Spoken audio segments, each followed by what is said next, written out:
المغرب وسكه ممثل عظيم. وانا عندي عمري 46 عام. شحال هذه ديال عندك من سنه ديال الفن؟ 40 عام، ولا من 74 حتى 2013 هي 40 عام. ما خلاش منعوا عليا وانا ممثل. علاش منعوا عليك باش ما ما عرفتش من السبب.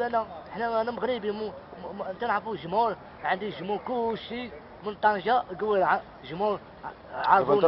انت ما مستفديش منك كنجم مغربي، انت هي كايها الناس وصافي. ايوا الناس تنحبوا، الناس تيحبوني، الناس ممثلين تنحبوا ممثلين قدام، تنحبوا ممثلين جداد، تنحبوا الشعب ديالنا وممثلين تيبغوني تا هما ممثلين. واش ممكن تقول على المهرجان شنو هو؟ المهرجان عجبني، المهرجان تا شوفوا المهرجان تعجبني تنفرح عليه. ولكن علاش كانت المعامله ديالكم قاسيه بالنسبه لك؟ علاش تعاملوا معك بهذه القساوه هذه؟ انت واحد النجم اللي كبير.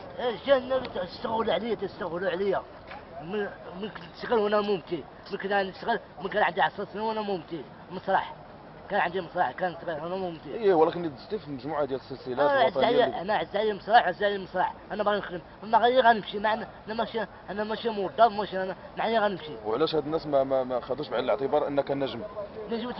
هو تيشوفني تلفازه، ما تيسوقنيش بحال ما تيعرفونيش. الناس راه معروف تشوفني مهرجان معروف دابا التلفازه والسينما معروف. وانا دابا قال من على اش من حد ماشي الشعب هذا، الشعب هذا المغرب. شنو هو الفرق ما بين الجيلالي وما بين سعد التولي مثلا؟ كاع نجوم. علاش الجيلالي ممثل بوحدو مغرب. هو الجيلالي هو كاين المغرب هو بوحدو، انا هو المغرب كلشي من طنجه حتى الكوينه تيعرفوني الجمهور، تيقول لابسيني الجيلالي. شنو الرساله اللي ممكن تصيفط لجميع الفنانين اللي تهمشوا في هذا المهرجان؟ لا انا مشيت راسي، بغيت نمشي نستلم المراش، جاي من كازا الدار البيضاء، نمشي نستلم المراش وندخل المهرجان، قال منع عليا. اذا انت ممنوع عليك تدخل المهرجان؟ هما ماشي انا.